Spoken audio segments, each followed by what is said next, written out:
मुश्किल नहीं है कुछ दुनिया में, तू जरा हिम्मत तो कर, ख्वाब बदलेंगे हकीकत में, तू जरा कोशिश तो कर। A very good evening friends, welcome back in our channel. हमारे और आपके चैनल में आपका तहे दिल से स्वागत है रुद्राक्ष एकेडमी के ऑनलाइन लर्निंग ई प्लेटफॉर्म पे। तो बच्चों, हम लोगों ने जो है हड़प्पा सभ्यता ख़त्म कर लिया है अपना, ठीक है। जानते होंगे आप लोग, लूसेंट हम लोग लेके कवर कर रहे हैं इतने समय, ठीक है। आज हम लोगों का रहेगा लेक्चर 13, ठीक है। लेक्चर 1 to 12 में हम लोगों ने हड़प्पा सभ्यता कवर कर लिया है उसमें, ठीक है। उसमें हम लोगों ने धर्म, ठीक है, और जो भी लोक कलाएँ थी उस समय की, ठीक है, जो भी चीज़ें पाई गई थी, जो मुख्य मुख्य शहर थे, ठीक है, उन शहरों में क्या क्या मुख्य चीज़ें मिली थी वो सब हम लोगों ने कवर कर लिया है पिछले क्लासेस में जो भी हम लोगों की चली है। आज से हम लोग इतना स्टार्ट करने जा रहे हैं, क्या वैदिक सभ्यता हम लोग स्टार्ट करने जा रहे हैं, ठीक है। यानी वैदिक युग को हम लोग स्टार्ट करने जा रहे हैं। उसमें कौन कौन से वैदिक ग्रंथ थे, ठीक है, कैसे कैसे स्टेप बाय स्टेप सारे आए, उसको हम लोग आज कवर करने जा रहे हैं, ठीक है। तो हम लोग क्या क्या देखने जा रहे हैं, वैदिक सभ्यता हम लोग आज से स्टार्ट करने जा रहे हैं बच्चों। जिसका परिचय मैं बता दूं, परिचय से हम लोग स्टार्ट करेंगे। क्या है वैदिक काल? उस समय को कहते हैं जिस समय जो है वैदिक ग्रंथों की रचना की गई, ठीक है। सबसे पहले वैदिक काल किसे कहते हैं? वैदिक काल उसे कहते हैं जिस समय जो है वैदिक ग्रंथों की क्या हुई बच्चों? रचना हुई। क्या हुई? वैदिक ग्रंथों की रचना हुई। यहाँ देखो लिखा है वैदिक काल उस समय, वैदिक काल उस समय को कहते हैं जिस समय क्या हुआ? वैदिक ग्रंथों की क्या हुई? रचना की गई, ठीक है। तो आपको समझ में आ गया होगा वैदिक काल किसे कहते हैं? उसे कहते हैं जिस समय जो है क्या हुआ? वैदिक ग्रंथों की रचना हुई, उसको हम लोग क्या कहते हैं? वैदिक काल कहते हैं, ठीक है। ये नोट कर लीजिएगा, वैदिक काल किसे कहते हैं? उस समय को कहते हैं जिस समय क्या हुआ? वैदिक ग्रंथों की रचना हुई, ठीक है। यह हम लोगों का क्लियर। एक इन ग्रंथों की एक बहुत बड़ी विशेषता यह थी कि ये सारे जो थे क्या थे? एक दूसरे पर संबंधित थे, एक दूसरे से ये क्या थे? संबंधित थे। क्या विशेषता थी बच्चों इनकी? इन ग्रंथों की एक बहुत बड़ी या बड़ा विशेषता यह था कि यह सारे जो थे एक दूसरे से संबंधित थे। क्या थे? एक दूसरे पर संबंधित थे, ठीक है। क्या थे? एक दूसरे से संबंधित थे, ठीक है। उसके बाद और इनका विकास क्रमानुगत हुआ, ठीक है। क्रमानुगत क्या हुआ? इनका विकास हुआ, ठीक है। यानी सबसे पहले ऋग्वेद, उसके बाद जो 1 by 1 वेद आए, जितने भी वेद आए, ठीक है, उनकी जो विकास हुई क्रमानुगत उसी तरह से हुई जिस तरह से वो हमारे बीच आए, ठीक है। उसी तरह से क्रमबद्ध तरीके से उनका विकास भी हुआ।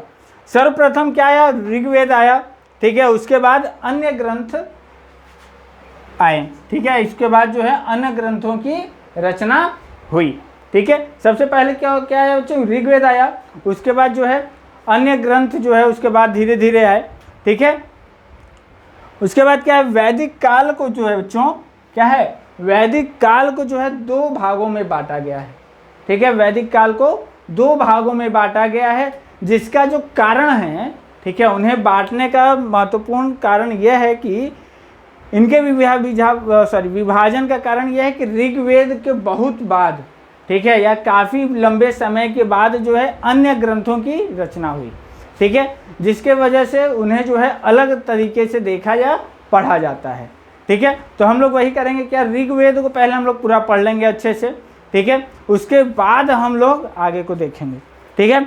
इसको 2 बराबर भागों में यानी 2 भागों में बांटा गया, ठीक है। कितने भागों में? 2 भागों में बांटा गया, ठीक है। ऋग्वेद को जो है वैदिक काल को जो है 2 भागों में बांटा गया, वैदिक काल और उत्तर वैदिक काल, ठीक है। 2 भागों में किसमें वैदिक ऋग्वैदिक काल और उत्तर वैदिक काल, ठीक है। तो जैसा कि हमने बताया ऋग्वेद जो था वो बहुत पहले आ गया था और उसको काफ़ी समय के बाद क्या आया? अन्य वेद जो हैं उसके काफ़ी लंबे समय के बाद आए। इसलिए जो है इसे जो है 2 भागों में बांट दिया गया, जिससे पढ़ने में भी आसानी हो, समझने में भी आसानी हो। क्योंकि जाहिर सी बात है, जो चीज़ काफ़ी समय के बाद आएगा वो क्या होगा? उसमें पढ़ने के तरीके अलग होंगे, ठीक है। ये बात की बात है कि इसमें दिया हुआ है कि उन सारे वेदों में क्या है? संबंध एक दूसरे से बहुत ही ज़्यादा घनिष्ठ तरीके से हैं। यानी जो चीज़ें हैं इस ऋग्वेद का, सामवेद में, सामवेद का, यजुर्वेद में बहुत सी चीज़ें जो हैं मिलती जुलती, या कुछ चीज़ें ऐसी हैं जो मिलती जुलती रहती हैं, जिसकी वजह से हमें क्या कहते हैं इन्हें कि यह जो है एक दूसरे से बहुत ज़्यादा संबंधित होते हैं। ठीक है, तो हम लोग कहाँ थे, ये जो है 2 भागों में बांटा गया। ठीक है, ऋग्वैदिक काल जिसका कारण मैं बता दिया क्यों हुआ। ठीक है, उत्तर वैदिक काल वो भी बता दिया, इसमें ऋग्वेद से संबंधित सारी चीज़ें हैं। ठीक है, उसके बाद उत्तर वैदिक काल में जो है अन्य ग्रंथ जो आए वो उसके बारे में दिया हुआ है। चलिए आगे देखते हैं क्या है। ऋग्वेद कालीन राजनीतिक व्यवस्था, यानी उस समय की जो राजनीतिक व्यवस्था थी, यानी जो वहाँ के समाज के लोगों की रहने की जो व्यवस्था थी वो कैसी थी। ठीक है, कब की, वैदिक कालीन समाज की या उस सभ्यता की, वैदिक सभ्यता के लोगों की। ठीक है, कुटुंब को मिलाकर ग्राम बनता था, यानी कुटुंब यानी आप किसे कह सकते हैं, आप आज के समय में जो मान लीजिए अपने खानदान को मिला लीजिए। ठीक है, एक कुटुंब से, आपके खानदान से जितने भी लोग होते हैं उससे मिलाकर कई खानदानों को मिलाकर क्या होता था, ग्राम बनते थे। क्या बनते थे बच्चों, ग्राम बनते थे। ठीक है, कुटुंबों को मिलाकर जो है ग्राम बनते थे। ग्राम का प्रधान जो है ग्रामीणी कहलाता था। ठीक है, गांव के प्रधान जो होते थे उन्हें क्या कहते थे बच्चों, ग्रामीणी कहते थे। क्या कहते थे, उन्हें हम लोग ग्रामीणी कहा जाता था। ठीक है, ग्रामीणी कहा जाता था। ठीक है, उसके बाद क्या है, एक मिनट, क्या कहा जाता था, ग्रामीणी कहा जाता है। ठीक है, उसके बाद क्या है, ग्राम के समूह से एक 20 की रचना होती थी। ठीक है, अब क्या होता था, कई गांवों को मिलाकर, ठीक है, कई ग्रामों को मिलाकर क्या बनता था बच्चों, 20 बनता था। क्या बनता था, 20 की रचना होती थी। ठीक है, फिर से बता दें क्या है, कई ग्रामों को मिलाकर जो है 20 की रचना होती थी। ठीक है, कई ग्रामों को मिलाकर 20 की रचना होती थी। 20 का जो प्रधान था उसे बृहस्पति कहते थे। क्या कहते थे, उसे बृहस्पति कहते थे। ठीक है, कई ग्रामों को मिलाकर क्या बनता था, 20 बनता था। ठीक है, और बृहस्पति को हम लोग क्या कहते थे बच्चों, बृहस्पति कहते थे। क्या कहते थे, बृहस्पति कहते थे। ठीक है, कई 20 से मिलकर एक जन की रचना होती थी।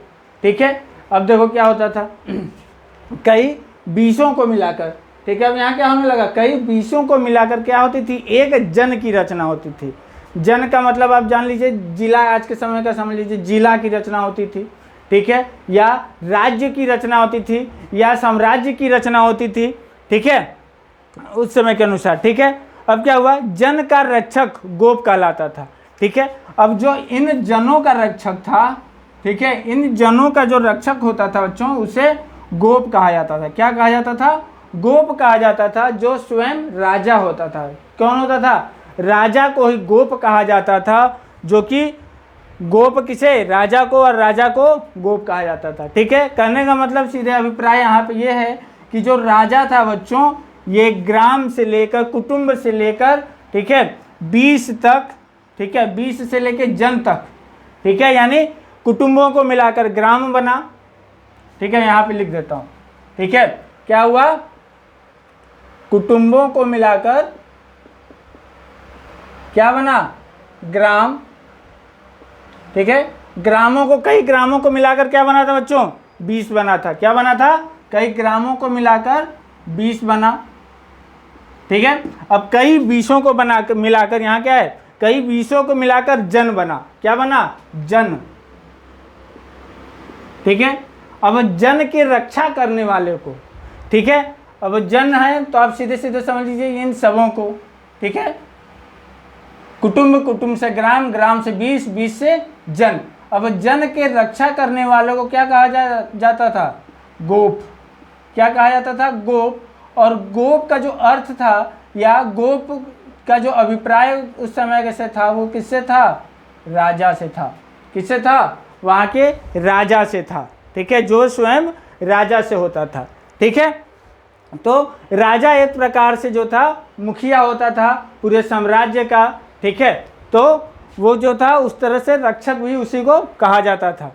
ठीक है, उसके बाद अंत में क्या आता है, ऋग्वेद कालीन राजा के कर्तव्य समिति, ठीक है, यानी वैदिक काल सभ्यता में अंत में क्या प्राप्त होता है, यहाँ बताया है वैदिक काल के लास्ट अंत में क्या मिल रहा है, वहाँ पे राजा के कर्तव्य समिति, ठीक है, उस राजा का जो कर्तव्य समिति था उसके बारे में पता चलता है, न्याय समिति के बारे में पता चलता है हमें, और उसके साथ साथ किसके बारे में पता चलता है, युद्ध समिति के बारे में, ठीक है, युद्ध किस प्रक्रिया से किया जाता था या किस तरीके से होता था उसके बारे में हमें, और न्याय के बारे में, ठीक है, कर्तव्य समिति, युद्ध समिति, न्याय समिति, ठीक है, इन सभी के बारे में हमें वहाँ पे वर्णन उसका मिलता है, कहाँ पे, वैदिक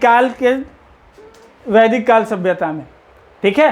तो आज के लिए इतना ही, हम लोग कल देखेंगे क्या, आज हम लोगों का वैदिक काल राजनीतिक हो गया, ठीक है, कल हम लोग देखेंगे वैदिक काल के सामाजिक व्यवस्था से संबंधित, ठीक है, क्लास चलेगी। और जो बच्चे हमारे चैनल पर नए हैं एक बार जरूर से चैनल को सब्सक्राइब कर देंगे, और जो चीज़ें नहीं समझ में आई हैं, ठीक है, या जिस चीज़ से संबंधित टॉपिक से आप वीडियो चाहते हो वो आप जरूर से एक बार कमेंट करके हमें बताएंगे। Till then take care, thank you.